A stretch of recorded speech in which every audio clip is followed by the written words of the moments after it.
So basically, this image on the this one's Nnamdi. So it's like a table one. Guy love Nnamdi. It's like my avatar, Nnamdi, but it's like Nnamdi in cartoon form. It's not a puppet.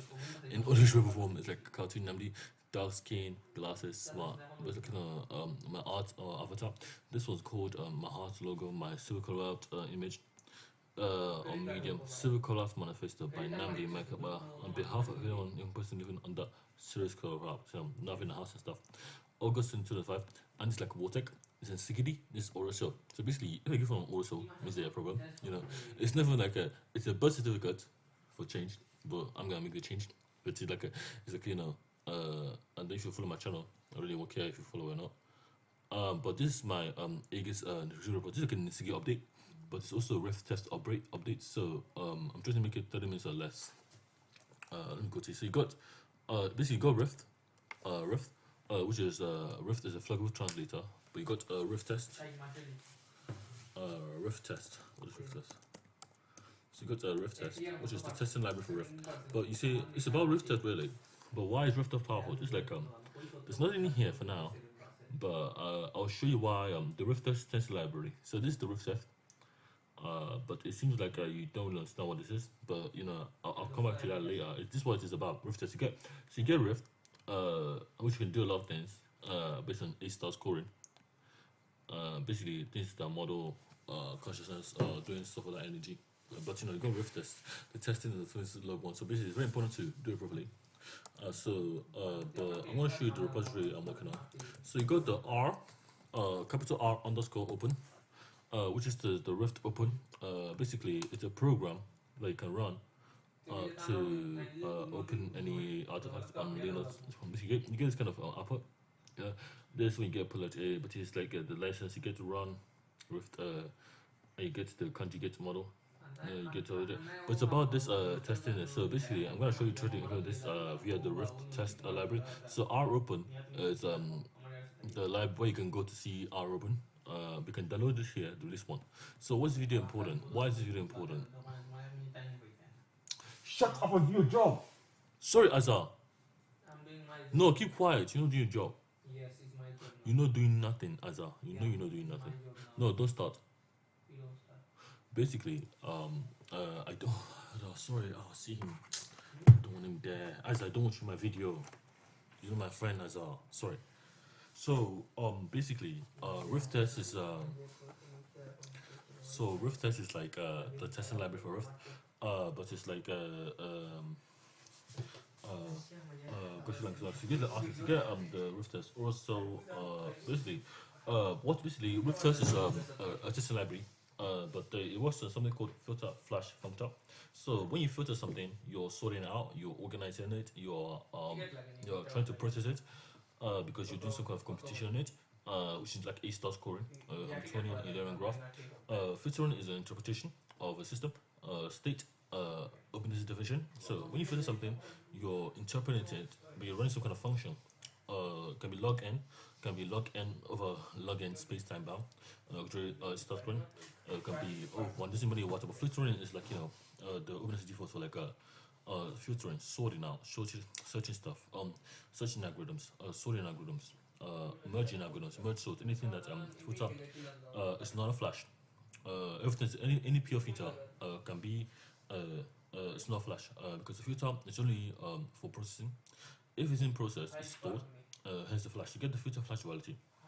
But you know, the Rift test is basically when you get a filter can flash, when you get a flash can basically. If I start with a corner piece of a puzzle, already flashed, already started, so I already started from input, seed, like a corner piece. It doesn't matter what I'm in the puzzle, but if I can't find the first corner piece, I have to place it separate from the bunch to make the full image. What is like a starship, it doesn't really matter, or the bottom of the ocean, this image is here. The filter flash functions are bidirectional at the bare minimum. But you know, you can basically when you flash something, you store it. But you know, it's tridactic because it works on a functor. So you can flash anything. Flash can be into a filter. Anything filter can be a flash via tridactic sparse modeling. But with that works on tomographic. So what do I mean by that? So basically, imagine I want to hack something, but I don't know the state of that system. It's like a, but I can have to guess the state. I can guess the state of that system, no matter what by an IP address. But I got the IP address already. It's a static IP address. It's a dynamic IP address. But I have the website URL. The URL of the website, but the URL of the website is dynamic, so it reroutes me to some kind of state. But the dynamic basically went to like let me say like hack the box .org, or hack me dot now. Hack me dot now has an IP address 198.126.0.1. This for UK.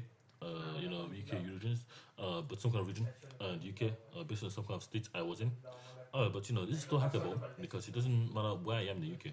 Hackme.now doesn't allow us context switching.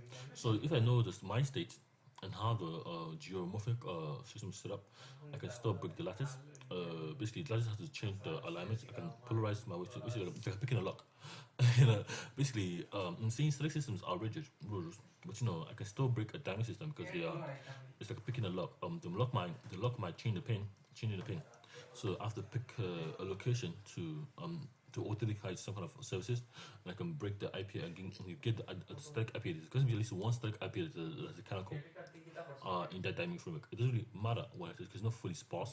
If it's not sparse, but it's just dynamic. It just does rerouting. Which I'm going for. So you get 198.128. So basically, this is like a IP34 address. If I type in that IP34 address, I should be able to get those site in the old way. But the site is just pointing to this IP address. It's a pointer system to this IP address, which I'm saying to you guys. So the idea of this with that is just to show that kind of aspect I mitigated via consensus modeling, which is like a triadic. Yes. You're allowed permission. Yes, you're allowed consent. And yes, you're allowed consensus to do some task via dynamic tomographic topology. But I'm trying to make sure it's good. So how does this work in practice? So you can have a relay attack. Now, what is a relay attack? What is a relay attack? A relay attack is like a system state. Some kind of arbitrary state. You basically you have noise. You have their noise, but their noise equals some signal or your signal. So their noise is your signal. So some states that no one knows. So for example, basically relay attack is like say I can observe something, I can measure it 100%, but I can put it back no matter what the attack is that relayed. For example, I send the same signal back to the system, but the system has to process it. Like picking the locks, basically. When you have a bike lock, you receive the bike lock, you pick the lock, you have to receive some kind of configuration, inside, or some kind of door lock. It doesn't matter the master lock, because you put your key in or your screwdriver in, you then switch right, you go through some combination, left, right, and the lock. You start to get more information, because the lock allows you to mechanically twist it. It just allows it to be broken. You know what I'm saying? So relay attack is like same thing here, because it allows you to see what you're doing by knowing the state of the system. Get more information. But basically, if you know half information, if you know a quarter of information, you know half already, because there's some kind of canonical standards universal to all that kind of lock. When it's a master lock, if there's no master lock to that system, then it's perfect because you have a different key in that system. But if it's a master key, it's a master lock. You know what I'm saying?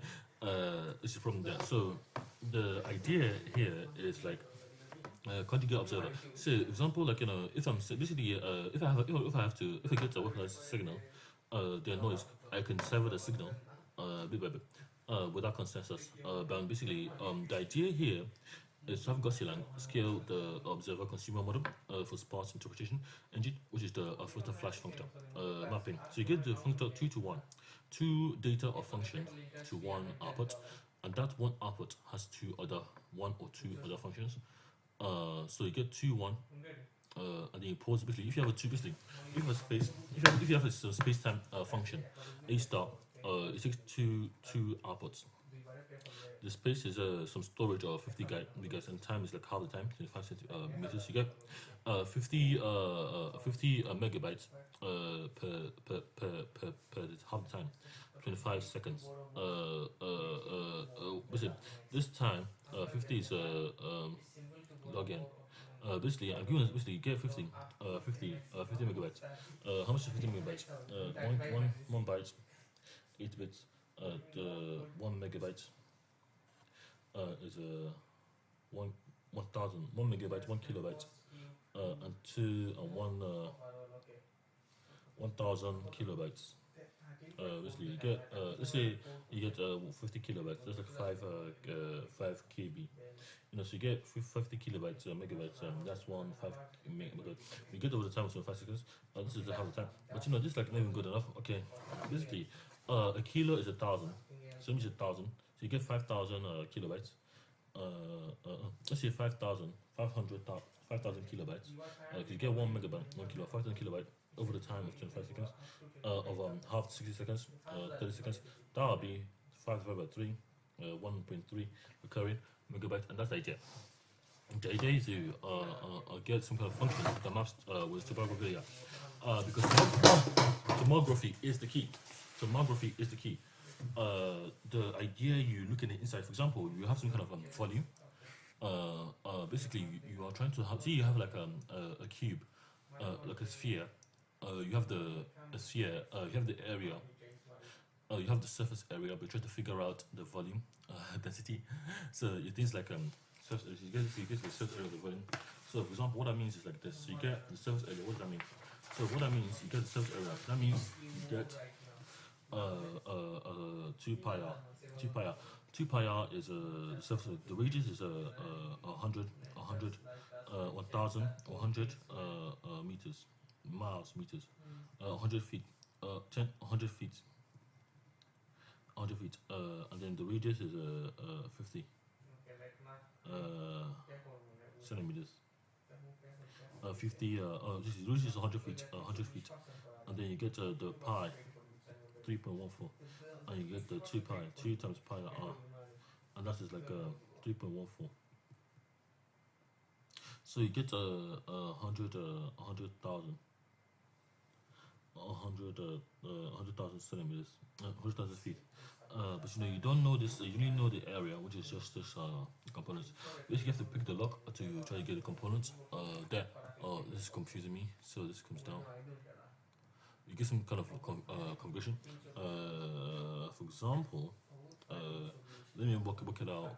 Basically, let me use 100, 1,000, 100 or 1,000. Basically, you 100. So you get the calculator. Let's go to the online calculator here. 100 in the radius. Let's see 100 centimeters. 100 centimeters. 100 centimeters times pi times pi times pi times pi times pi is what? Times 3.14. That's 340.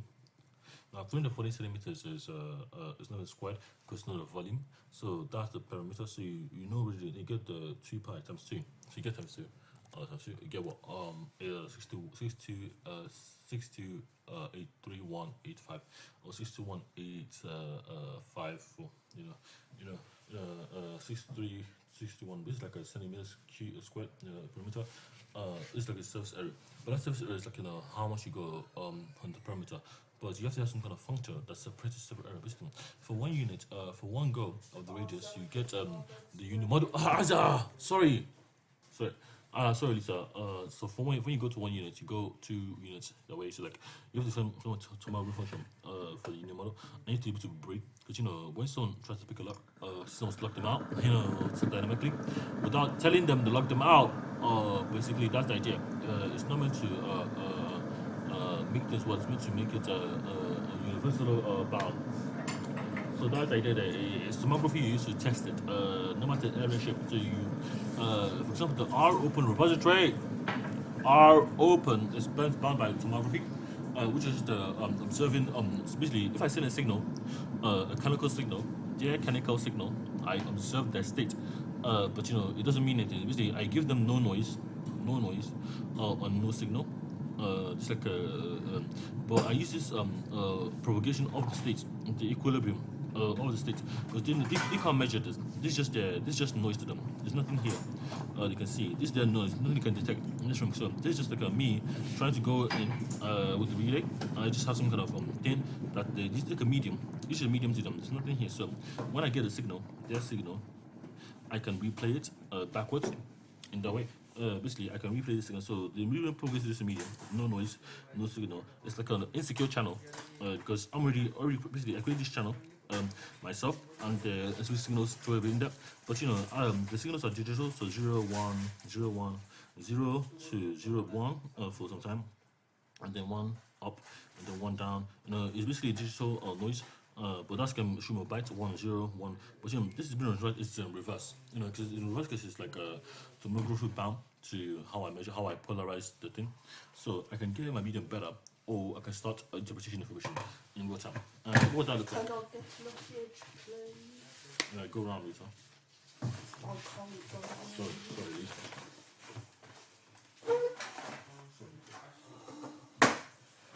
So it's not a bad thing per se. It's just like how it works. So it's meant to be like that. So it's got a relay system. So this relay system works by taking this input, the manual input, and then holding it for pushing it the carrying way to like a relay attack. So you get some encoding. Basically just sending you all the information to do the job to some encoding or configuration that is sparse to unlock the system. But for me, because you already know the model, how something looks on the inside, so you already know how to process the information in real time. So that's the idea. It doesn't allow fragmentation because the system already knows the state it's in. So that's the idea. It's like how this works in practice? In practice, it works by you defining what I call a sparse filter function to outputs. So you get the Wagner form. So it's all programs. You get the Wagner form, Wagner, which is the Hamiltonian, Eulerian, edge bound, Hamiltonian, node bound, like data node, and edge bound encoding node. How the system basically the structure, how it's basically, and you get the inverse rule. So basically, if the stream of bytes is positive, you're measuring the negative. Basically, because it's not safe for you, because you're just observing it. So basically, if it's positive, you are observing negative. So, but you know it's positive because someone says it's going to be secure. That's using reverse law psychology here. So if you get like a 0, 1, you are this means a 1, 0, 1. You are reversing this, so you can 0 to 0, 1 to 0 on the left side. Once you get a 1, 0, it means a 1, 0. So that kind of thing is what you need. Not sure, but get conclusion from. So the Wagner form is the standard Polish notation for parsing via breadth-first search or the first. So if you have like a homologation reverse Polish notation standard approach, that means you get some kind of. So if you have the sum of bytes 1, 0, 1, 1, 0, 1, 1, 2, 3, 4, 5, 6, 7, 8 bytes. This can be two ways. This can be a duplex string. I don't even know. Someone's going to receive it and respond, or this can be a one string, like a standard string. You just send once. Send numbers. We don't know. We don't get. So you have to model this to work with it. So how would this look like? If I receive a 0 and I know it's 0, 0, 1, 0, 1, I have to ensure this is either encoding some kind of information. This is actually some data, either some data or some transformation, like a downloading of some kind of log over some IP. I don't know what it is, but I have to start to put 2 and 2 together. So this can be 1, 2, 3, 4, 5, 6, 7, 8. So what does it mean? So I know this number is just an arbitrary thing. I don't really know what it is, but I know it's some data. So I can start collecting information and start piecing it together. So in this way, this may mean nothing. But so how would I do it? Breadth-first search. Breadth-first search. So this would be basically 0, 1 would be 0, 0 left root 1, right root 0, left root 1, right root 0, left root 0, right snood 1, left root and then go up one chain, left root 0 and right root 1. This is standard tree. So 0, 1, 0, 0, 1. This is like a standard form for background. But this is like a left root right. That's background. So you put the left node or the root node, you go left 1, and you go right, and you go right. this is back now. And you go to right, root, left. So that's the non-back now, reverse back now, reflex point. So you get like so this will be 0, right to be 1, 0, left, right, root, right.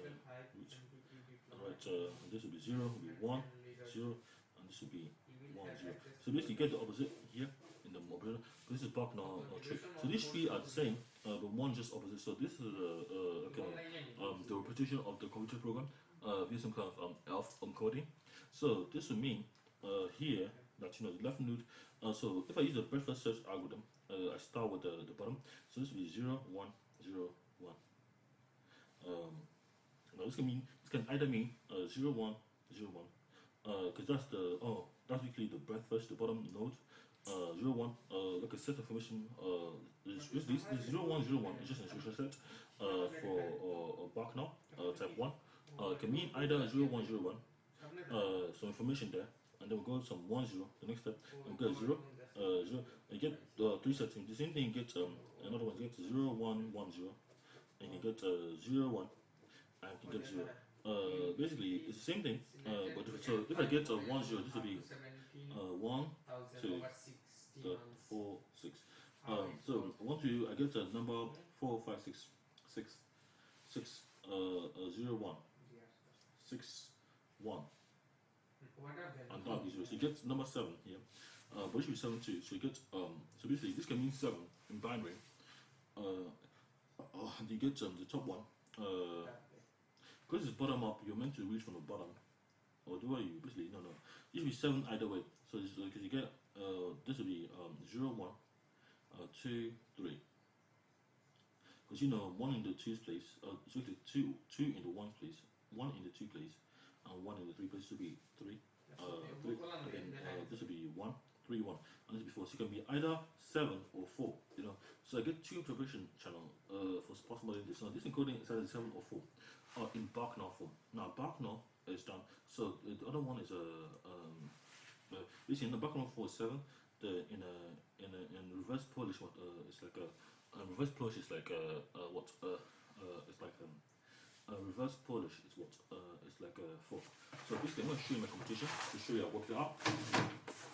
But that's to see some kind of internal structure of the system. It doesn't really matter what it is. It has to fix some kind of his own principles of protocol. So basically, you are intercepting the system, but you're not really trying to intercept. You're trying to get as much information as possible before you actually do something. So basically, it's the work here. So I'm trying to maximize this now, guys. Let me just maximize this. I don't want to waste some time, so I have to make it full screen. Fit the screen. So it's like this. You see this here? Stop saying personal code and do nothing. So this is, you get this up. So that's the idea. So the Barknow reverse is like the other one. You don't use the infix one if it's human robot artifacts, which is just root left right, or root right left, depending on the endiness of the system. Infix is basically just like standard canonical JSON, but don't trust that still because the computer has to still pause it. But it is there as an option if you guys want to try to use it. It's more human friendly for encryption. But there's no way to throw it away. So the idea is to have some kind of Hamiltonian resolver for it. Hamiltonian reverse of division. So basically, the Hamiltonian state is distinct from the Euler state. So what that means, the Hamiltonian state is distinct. Means that the Hamiltonian state and the Euler state work on different principles. They do the same job. They try to find the path, but they have other different properties. So a node can have a density. But the density is not a weight. It's not a weight, which is what it has. Basically, the node can have a density, because it can be like a 0.7, meaning if you rank a node up 0.7 in like a 0.7, that means it's is basically more important. It's it has some kind of weight, because the node is an artifact that's you depend on, like a dependency that's very important, or some kind of system canonical state. Let's go like for example, .85 is a standard damping factor. If a node has a damping factor of .85, E5. It's very important because all the rest has is 1 minus E5, dot E5, which would be 25, dot 25. So if you have two nodes, one half dot E5, that's too much. Just don't forget to make sure the algorithm runs smoothly. But if the damage factor have equilibrium, the nodes have the nodes are the first traversal, because it's more important to do something than don't do it, and the node has weight. So basically, the only difference is the canonical resolution that bridges the two, based on implementation requirements, which can be categorized too, for equity based principles, for sparse tomography. So the idea is you define some kind of function that maps with a filter flash duality to show Hamiltonian and Euler resolution for synchronization. Because if your Hamiltonian resolution is A star bound, A star scoring, you got the opposite one to deal with, Euler, which is edge bound. So the edge bound one is different from the A star, so you have to prune a lot. So you don't want to prune anything. So the example, if the Hamiltonian cycle is going clockwise, the Euler cycle is going anti-clockwise because it's edge bound. So this one going some of basically you have to synchronize the operation with some kind of blooming function, because that's how the relay system works. So basically, if you're seeing a Eulerian system, you are processing it, but you can cut off because you can use a different channel that you haven't selected. Because the image distribution is a by, so you have to say that the system resolves Hamiltonian, because you just have to observe the stereo system. If it's Eulerian, if it's edge bound, but if you're a Hamiltonian system, you have to model it. But if you deviate from the data set or what they think is canonical, and there where they can detect you to, so you are not fully invisible unless you know how to mirror the system perfectly, and be the listening without being detected. So it doesn't matter the IP address is static or not. It just matters the queue. If you use a queue and use a stack, that's kind of disconnectedly. It's like you have to queue to stack. So you have a called queue to stack. So you can stack the queue, just rotate it. Obviously, if I have a queue of bytes, same bytes, that means the 7 basically the 7 bytes of data. What is in Nnamdi? So the 7 bytes of data, this one's gonna be funny. It's not doing anything. It's just ignoring me.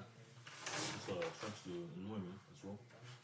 So this man is just still sitting there. So the number 7 or 7 or 4 or 7 or 4 is 0, 1, 6, 7. So you get 6, 7, 0, 1, 0, 1, 6, 7. So you get the number 6 or 7, 6, 7. So that's 7 or 6, 7 or 4. Now this 7 or 4 is the canonical one. It's a canonical version of the system state. It's not meant to present the system state. It can be 4. Basically, if I say 7, it can be a 4 and a 7 at the same time. It's 4, 7 or 7, 4 matrix. So 7 or 4 represents kind of a number there, like a means system. Which after get the 1, it's just too bad. It's usually my odds are still 50% if I don't have any additional information. So if I see if I'm an edge bound cycle, I'm seeing this data set, this matrix, 7, 4, 4, 7. This means that I'm seeing information, what it could be, but not what it is. So it's binary. But if I can put the two together and in my own system, I can frame it as a system. So how to do this? Basically, if I'm using edge-bound Eulerian graph, a function E has this matrix, has this sensitive data periodically in some kind of system, some kind of way. My goal now is either take it and leave, or rotate it. So this will be this. If I transpose this matrix E, function E, I can get 7, 4, 7, 7, 4, and this is the identity matrix. If I then times this, I get the identity matrix, which is the canonical state of it. So 7 times 4 times 4 times 7, 7 over 4. That will be 7 times 4 is 7 and 4. Basically, I can do this way. 4 times 4 equals 16, which is one node. I could do 7 times 7 equals 49. I can do it plus, which is just one matrix, and then we get 16 plus 49. 49 plus plus 7 plus this one 4. So 4 times 4, 4 times 7. 4 7 4 7 4 7 4 7 Oh, so this is 7 times 4, which is 28, not 49, and we get that 16 16 plus this would be the bottom one, plus 16 plus 7 16 plus 16 plus 7 times this 4 has gone through. 4 times 4 is 16. Oh, because 4 times 7 is what? 49. It's 28. 28 plus 4 times 4 is 16. That would be 28 plus 16, 29 plus 16. Which would be the canonical one. Which would be basically you get 28 plus 16, which would be 8, 9, 10, 11, 12, 13, 14, 14, 3, 4, 4, 44. Now this is a 1/2 44 for the bottom one. For the 44. This is the chemical state of this is 44, and it's like the iota matrix that I can keep listening. Basically, if I relay this state, basically if I replay this to the system, it will know it's 7 times 7, but I can continue that because it works in lattice operations. I can I just took the system. But this is like basically you get 44 in the x coordinates, 44 in the y coordinates, 44 row, and 44 for the one column. This system can either mean basically if I do the times, if I then send the identity, I send in the number 4 or 7, but I can get some more information, like some kind of reconnaissance via the design system and start probing it. The log, basically if I do 44 divided by 4, I get what? 11. So it's either 11 or 44 divided by 7, which is either 4 or 7. So basically, what would the state be? Basically, 7 times 7 is 49. 7 times 6 is 42. So this would be 42 remainder 2. 42.2, which would be some binary some kind of data sparse data. Basically, it gives information because the matrix lattice quantum basically is bound to the operations of the system, but you have to measure them correctly. No matter how the Hamiltonian, whether the Hamiltonian is a system that's sending or receiving, like uploading and downloading, you already intercepted it.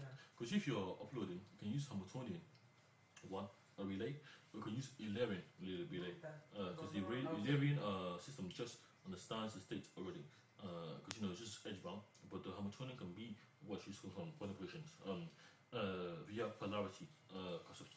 Thank you guys for watching. I'm gonna open this video now. Thank you for the fuck, I'm flying fuck. I'm eating now, Nnamdi. Let me go. Thank you guys for watching the video. Try to implement, if you can implement your own relay systems for digital. Yeah, I think you really broke a lot of the security. But I'm not liable for anything you do. I'm just a teacher, guys. I don't really care what I teach. But I'm teaching you guys because you get canonical rules, so you can get some kind of canonical operation that's canonical. If you have a plus, if you're having some coding that times divide, you get the canonical inverse, which is like divide times. But if you get divide times, you get the other one, which is 1 over divide times, which is just the union model. Because if you have times to divide, you will have times 10 divide, you will then have the which is like a command of 1,000 segment space. Then you have the other one, 1 over, which is the smallest units, negative units you can use to get some more fractional data from it from this video stream. Thank you guys for watching, guys. I'm gonna cook it now.